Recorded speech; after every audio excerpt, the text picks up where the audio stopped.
Two sets of double-wide doors service the kitchen, one set facing the abbey itself, the other directly opposite in the rear, but was seldom used. The wood and iron doors had windows in their upper portions, but only someone very tall, like the aldermaston, would have been able to look in, not someone short like Pasqua or many of the learners. Chapter 4. Pasqua's Kitchen. Go inside this one. The abbot's kitchen. Ooh. Again, 14th century. Now this looks interesting. These are the doors that I'm going to try and recreate. Although mine aren't going to be as elaborate as these ones are. They will have windows, but not like that with this mesh in front of it. And you won't see all the little pins and whatnot on mine. And instead of being iron, I'm going to be making it out of copper, only because it's a lot easier to work with. I may end up painting it black to look like the iron, but I'm actually going to be using copper. Welcome, please come in, it says. Wow. This is the abbot's kitchen. Welcome to part 1. This is going to be a two-parter, just because there's so much to show. This is a blueprint of the kitchen that I found, that I was given online, or given by Jeff Wheeler actually. And what I'm showing here is that the bottom section there is the main part of it, and then the dome is, obviously the rest of it. And that's a top-down view there. And I'm showing there's one door there, and there's a second door there. And I'm going to be creating one of those doors today for you. And that's the shape that it's going to be right there. I'm going to zoom in here in just a second so you'll be able to see a little bit better.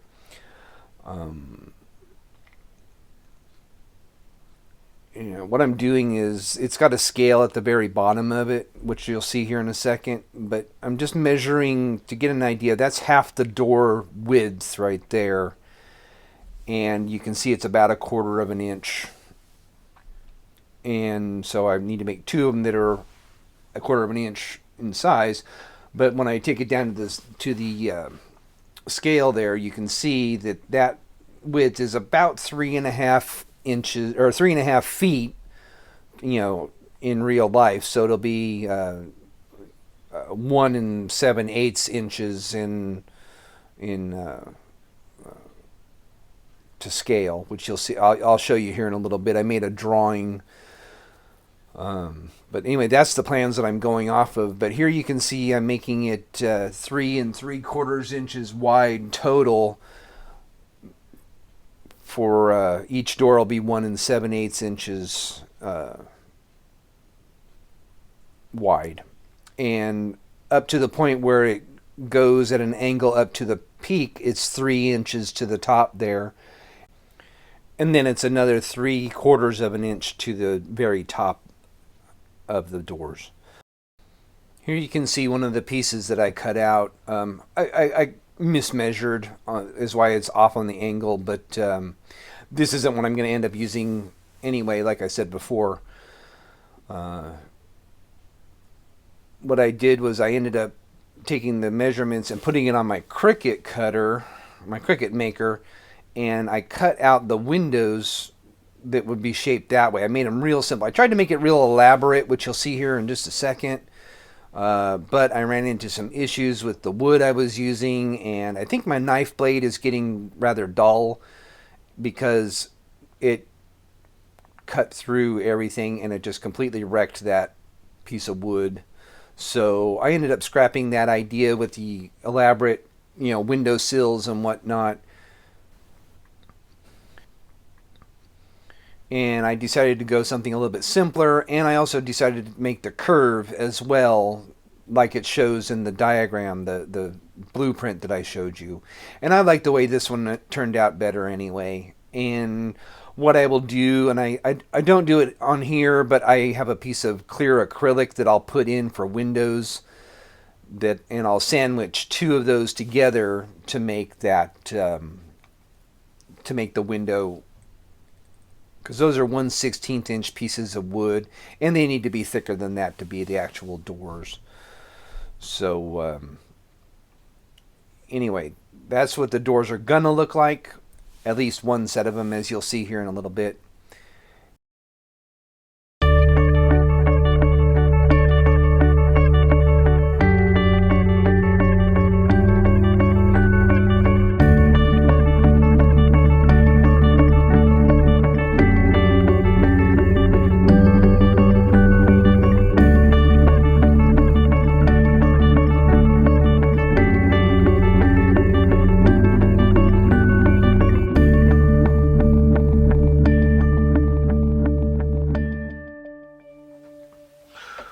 Okay, I'm gonna make some hinges. And these are the two pieces here. This is what they'll end up looking like. It's like this here. I got this from Heather Tracy. The pattern for it off of her website, which I'll link up above over here. And anyway, so I made mine out of copper. She makes hers out of cardstock. So anyway, this is a quilling tool that she mentions in her video. And basically what you do is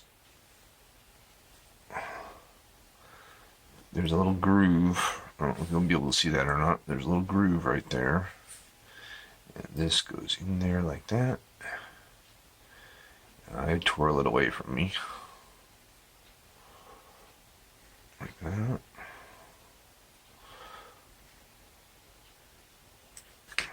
Just like that. Oop. Just like that.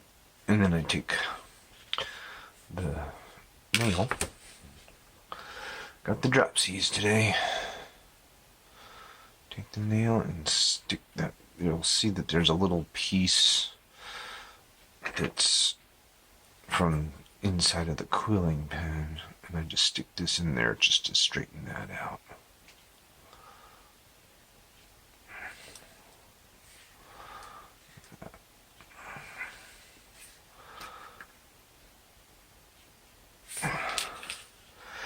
And we do the same thing with this one here.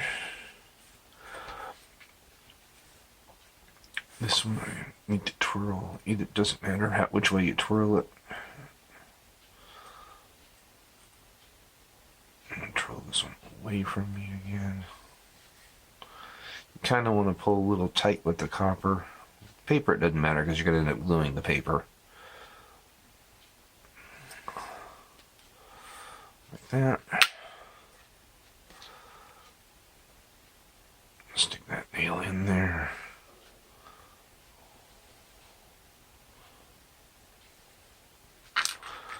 Just so happens that the quill is the same size as the needle or nail.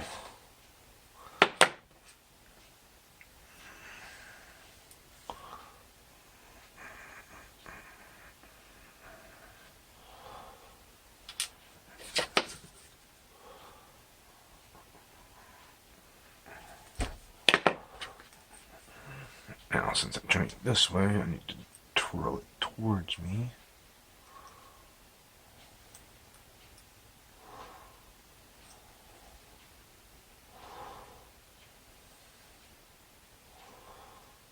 Pull it kind of tight. Like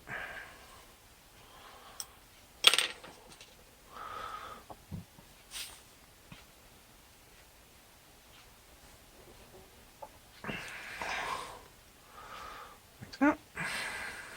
Just to make sure that they're lined up. Then you take your other half here. Now, I need to make sure that I'm doing this the same as that one there. So, I want to make it match that one. So, I'm going to go down from the top. Part way to where the nail is just there. Stick this onto, oops. Now maybe this will be easier to do it this way.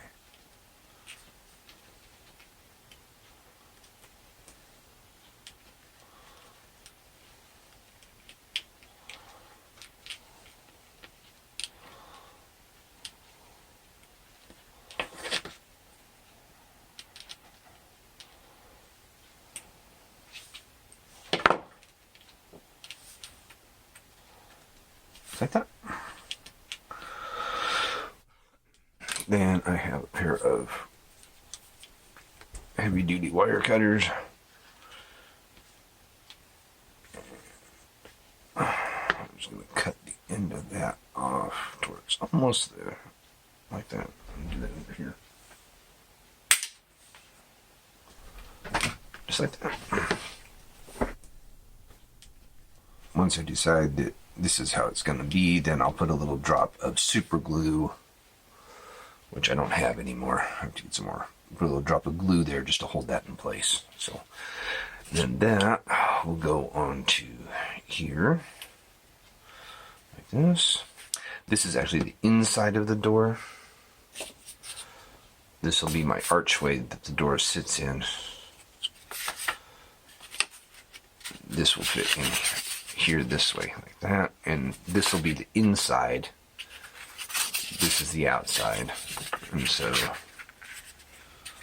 that will fit there like that. This will fit this way on the hinge on it. And then that will fit next to there like that. That way it opens inward like that. So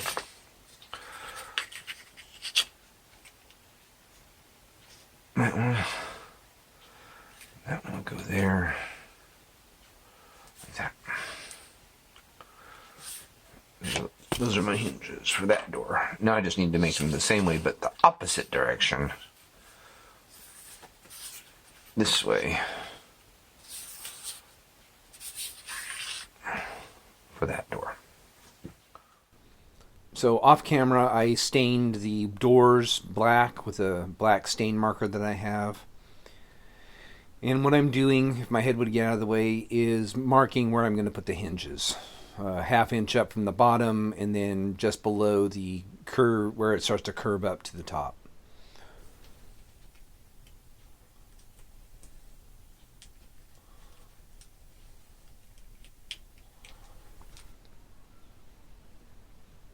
And get your head out of the way.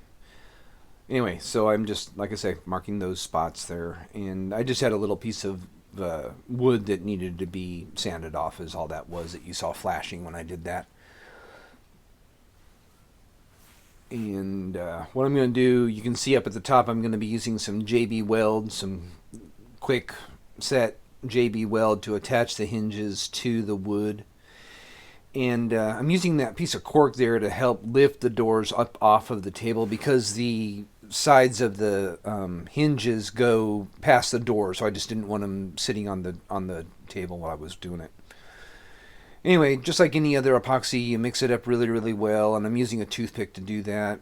And just spreading it on the underneath side of the hinge and sticking it in place, basically. Really easy, real simple.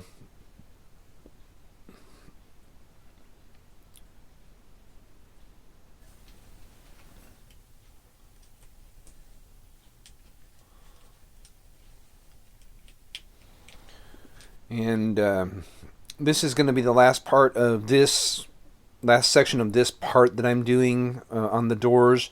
I'll have a second video coming out here in a little bit with where I finish up the doors. I won't be actually attaching the doors until later on in the project. I just wanted to get these built. I'm actually waiting for a tool to get here so that I can cut out foam, and I'll explain that a little bit later in another video as well. So anyway, hope you enjoyed this, and have a better day, as I always say.